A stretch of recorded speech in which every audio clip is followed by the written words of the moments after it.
একদম খুলে ফেলছি, সেহেতু আমি আর একটু এখন জানালাগুলো একটু মুছে নেব। জানালাগুলো একটু পরিষ্কার করা, একটু মুছে নেবো। দেখেন জানালাগুলো কতটা। বলে ওয়াশিং মেশিনে কাপড় পরিষ্কার হয় না, তো ওয়াশিং মেশিনে কাপড় আসলে পরিষ্কার হয় ধুতে জানলে। ওকে, তো আপনার সাথে থাকছে ফুল সার্ফ এক্সেল দিয়ে দিচ্ছি আমি। দেখেন সার্ফ এক্সেল দিয়ে দিচ্ছি।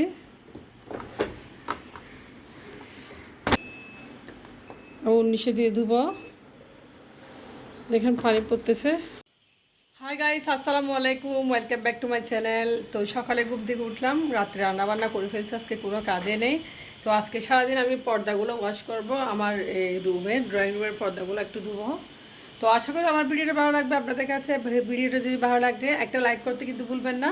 সবার ভিডিও আমি লাইক দিয়ে দেখি, তো একটা চ্যানেলটা সাবস্ক্রাইব করে রাখবেন। তো সবাইকে ভালোবাসা দিবেন, সবাইকে এভাবে সবাই সফলতা পাবে ইনশাল্লাহ। তো ভালো থাকবেন আপনারা। তো আমি কাজ শুরু করতে যাচ্ছি, তবে আবারও বলে যাচ্ছি চ্যানেলটা সাবস্ক্রাইব করতে কিন্তু ভুলবেন না, আর পাশে থেকে বেল আইকনে প্রেস করে দিবেন। তো সকাল সকাল আসলে অফ ক্যামেরা নাস্তাটা করে নিয়েছি। তো নাস্তাটা করে নিয়েছি, আর আমি এখন পানি খাচ্ছি। আমার ছেলে মেয়ে এখন ঘুম থেকে উঠে নেয়, কারণ আর রাত্রে দেরি করে একটু ঘুমাইছে, যেহেতু ছেলে খতনা করেছে একটু সুস্থ হয়েছে আলহামদুলিল্লাহ। তো আমি এদিকে চলে আসলাম, আসলে সোফার কাভারগুলো একটু খুলবো। এই ডিভাইনের কাভারটা অনেক ময়লা হয়েছে, দেখে বুঝতে পারতেছেন আপনারা। তো এইদিকে সোফার কাভারটা খুলেছি, আসলে বাসায় তেলাপোকা হয়েছে অনেক দেখছি আমি, সেজন্য আমি কাভারগুলো খুলে একটু ধুয়ে দিব। কয়েকটা তেলাপোকা দেখেছি রাত্রে, এগুলো দেখে আমি আর সহ্য করতে পারি নাই। তেলাপোকা আমি একদম পছন্দ করি না, বিশ্বাস করেন, আমার খুব অপছন্দের একটা জিনিস। তো ডিভাইনটা একটু সোফাটা একটু ভালোভাবে পরিষ্কার করে নিয়েছি, একটু মানে একটু ঝেড়ে ঝুড়ে নিয়েছি, একটু মুছে নিয়েছি অফ ক্যামেরায়। তো যা হোক, অনেকদিন পরে এই কাজগুলো করতেছে। আসলে মাঝে মাঝে এই সোফার কাভারগুলো ধুতে হয়, যেহেতু ওয়াশিং মেশিন আছে আমার কোনো টেনশন নেই, ওয়াশিং মেশিনে ধুয়ে ফেলতে পারে। তো কাভারগুলো আমি আজকে ধুবো না, কারণ বাইরে প্রচুর বৃষ্টি পড়তেছে, এই বৃষ্টিতে আসলে এগুলা ধোয়া সম্ভব হবে না। আর আমি এগুলা আজকে একটু তুলে উঠাই, একটু বাস করে এক পাশে রেখে দিব। তো আপনাদের ভাই অফিস চলে গেছে, আমি এরপরে কাজগুলো সংসারে যা যা কাজ সব কিছু শুরু করে দিয়েছি। আর ঝড় পড়লে আসলে বৃষ্টি পড়লে প্রচুর গরম পড়তেছে, গরমটা একদম যাচ্ছে না। তো ওইদিকে ড্রয়িং রুমের পর্দাগুলো অনেক ময়লা হয়েছে, আর সোফাটা আমি যে দিয়েছি পরিষ্কার করে দিয়েছি। আর সোফার কাভারগুলো একটু বাস করে এক পাশে রেখে দিচ্ছি, যেহেতু সোফার কাভারগুলো আসলে অনেক দিন পর্যন্ত আসলে ধোয়া হয় নাই। তো বৃষ্টি পড়তেছে, বিশেষ করে নাহলে ধুয়ে ফেলতাম। যা হোক, আমি আজকে এগুলা ধুবো না, আজকে ধুবো পর্দা। তো আজকে আপনাদের সাথে শেয়ার করব পর্দা। ওয়াশিং মেশিনে আমি পর্দা ধুই আসলে। তো অনেকে এগুলো নিয়ে অনেক কিছু বলে, বা মেশিনে কাপড় পরিষ্কার হয় না। তো আপনারা যখন এই মেশিনে কাপড় দেবেন ঘন্টাখানেক ভিজিয়ে রাখবেন, দেখবেন কাপড়গুলো প্রচণ্ড পরিষ্কার হবে। তো অনেকে বলে যে ওয়াশিং মেশিন কেন নিচ্ছেন, কাপড় পরিষ্কার হয় না। আসলে এটা ভুল তথ্য, ভুল ধারণা। ওয়াশিং মেশিনে প্রচুর কাপড় পরিষ্কার হয়, যদি ধোয়ার টেকনিকটা আপনারা জানেন। আর না জানলে কিছু করার নেই। আসলে অনেকে কাপড় দেওয়া মাত্র ওয়াশ করে ফেলে, একদম ওয়াশিং মেশিনে ছেড়ে দিয়ে তাদের ময়লাগুলো ছাড়ে না। আমি আমার মতো করি, এই যে পর্দাগুলো খুলে নিয়েছি, দেখেন আজকে অনেক দিন ধরে ময়লা হয়েছিল, ধুতে পারতেছি সেই কবে, যেহেতু ডাইনিং এর পাশে ছিল। পর্দাগুলো ধুতে হয়, যেহেতু বাচ্চা আছে, আসলে খাবার টাবার খেয়ে মুছে ফেলে। পর্দাগুলো আমি কিভাবে ওয়াশিং মেশিনে পরিষ্কার করে দেবো সেটা আপনাদের আজকে শেয়ার করব। পর্দাগুলো আমি ওয়াশিং মেশিনে নিয়ে যাচ্ছি, পর্দাগুলো খুলে নিয়েছি দেখেন। যা হোক, পর্দা দুটোটা খুলে এখন বাইরে দেখেন যে কত ময়লা হয়েছে, দেখেন পর্দাগুলো তো অনেক ময়লা শুকিয়ে যাবে। তো অনেকদিন ধোয়া হয় না, সেজন্য অনেক ময়লা হয়েছে এই পর্দাগুলো, আসলে বলার বাইরে। তো পর্দাগুলো আমি মেশিনে এখন দিয়ে দেবো। অনেক ধুলো ময়লা হয়েছে, আসলে পর্দাগুলো অনেক ধুলো ময়লা পর্দাগুলো আমি মেশিনে দিয়ে একদম। তো অনেকে মনে করে, মানে কি বলবো, অনেকে বলে যে কিভাবে পরিষ্কার পর্দাগুলো আসলে খুব সুন্দর বা পরিষ্কার দেখাবে। আমি আপনাদেরকে বলবো ওয়াশিং মেশিনে কিভাবে আপনারা কাপড় পরিষ্কার করবেন, আজকে একটা টিপস দিব। তো আজকে আপনাদেরকে বলবো, অনেকে বলে ওয়াশিং মেশিনে কাপড় পরিষ্কার হয় না। তো ওয়াশিং মেশিনে কাপড় আসলে পরিষ্কার হয় ধুতে জানলে। ওকে, তো আপনার সাথে থাকছে একটা টিপস, ওয়াশিং মেশিনে কীভাবে কাপড় দিয়ে সেটা আপনাদের জানাবো। এই যে নিয়েছি, এটা হচ্ছে সার্ফ এক্সেল। তো পর্দাগুলো কতটুকু ময়লা হয়েছে আপনাদেরকে দেখাইছি, প্রচুর ময়লা হয়েছে পর্দাগুলো, আসলে অনেক ধুলোবালি হয়েছে। অনেকদিন পরে পর্দাগুলো ধরছি, বিশ্বাস করবেন না। আমি পরীক্ষা দিই, 2টা পরীক্ষা দিয়েছি, সেজন্য আমি সময় পাই নাই। এই বয়সে পরীক্ষা কি বলবো, আমার আসলে ইচ্ছা পড়াশোনা। তো পড়াশোনা কমপ্লিট হচ্ছে, মাশাল্লাহ এমএ পাস করে ফেলছি। এখন ল পরীক্ষাটা দিয়েছি, ফাইনাল এটার রেজাল্ট দিবে, এই অপেক্ষা আছি। দেখেন আমি ওয়াশিং মেশিনটা করলাম, আপনাদেরকে শেয়ার করতেছি। ওয়াশিং মেশিনটা চালু করবো এখন, দেখেন এখানে খালি, আমি পর্দাগুলো এখন দিব। এই যে পর্দাগুলো দিয়ে দিচ্ছি মেশিনে।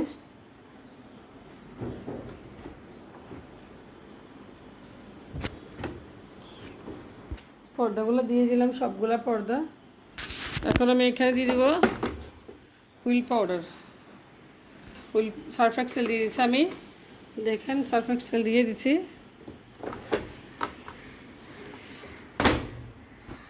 এদিকে ফ্ল্যাগটা লাগে, তো এদিকে মেশিনটা ছেড়ে দিয়ে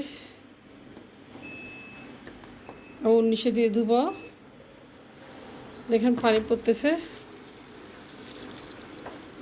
তো ওয়াশিং মেশিনটা আমি ছেড়ে দিয়েছি। এখন ওয়াশিং মেশিনটা পানি যখন একটু হালকা হবে তখন আমি পর্দাগুলো একদম পানিতে ভিজে রাখবো 1 ঘন্টার জন্য। 1 ঘন্টা পরে আমি মেশিনটা আবার চালু করব। দেখবেন যে একদম পরিষ্কার হয়ে যাবে। অনেকে ওয়াশিং মেশিনে কাপড় দিয়ে মতো ধুয়ে ফেলে, কিন্তু আমি ধুই না।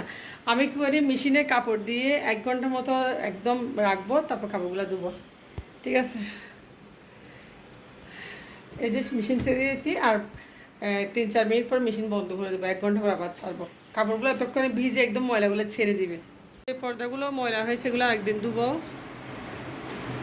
তো আমার মেয়ে ঘুমাচ্ছে, খুব বুড়ো উঠছে জন্য কাজগুলো করে ফেলি। বাচ্চা বড়টা করে স্কুল থেকে, মানে এখন স্কুলে যাই না, কত না করেছি।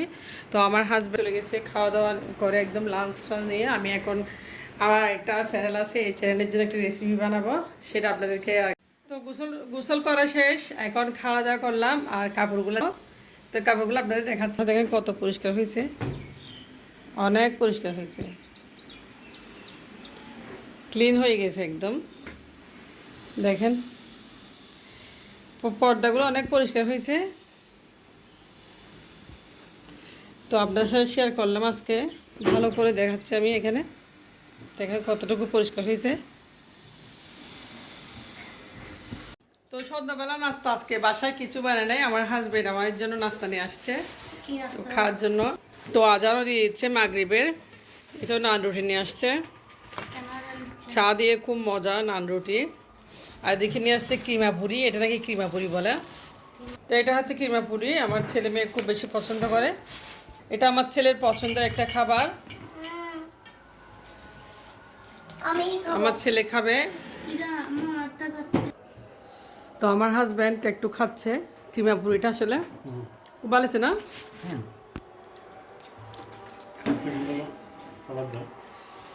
সালাদ দাও বাবাকে, একটু সালাদ দেখো। তো অনেক মজাদার খাবার আসলে এই কিমা পুরিটা। বাইরের নাস্তা আজকে। তোমার জন্য চা নিয়ে আসতেছি আমি।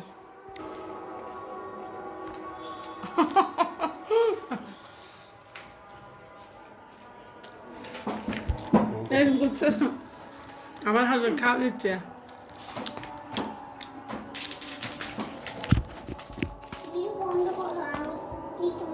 আমি আমার ছেলে খাচ্ছি।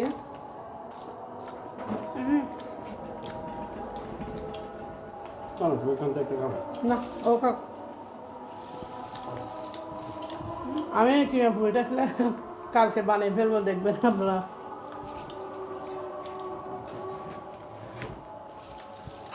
আমার একটা রান্নার রেসিপির চ্যানেল আছে, আলিশা আবির। চ্যানেলের নাম হচ্ছে আলিশা আবির, ইউটিউব চ্যানেল। ওখানে আমি রান্না বান্না দেখাই। যদি খাবার ভালো লাগে আলিশা আবির চ্যানেলে জয়েন হয়ে যায় না। হ্যাঁ, তো রান্নার রেসিপি দেখানো হয়, নান রুটি।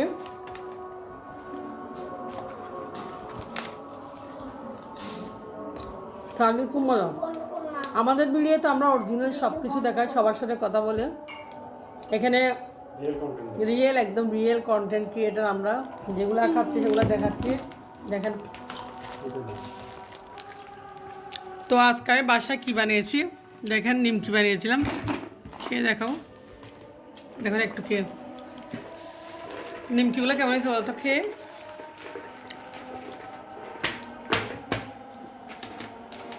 কেমন হয়েছে?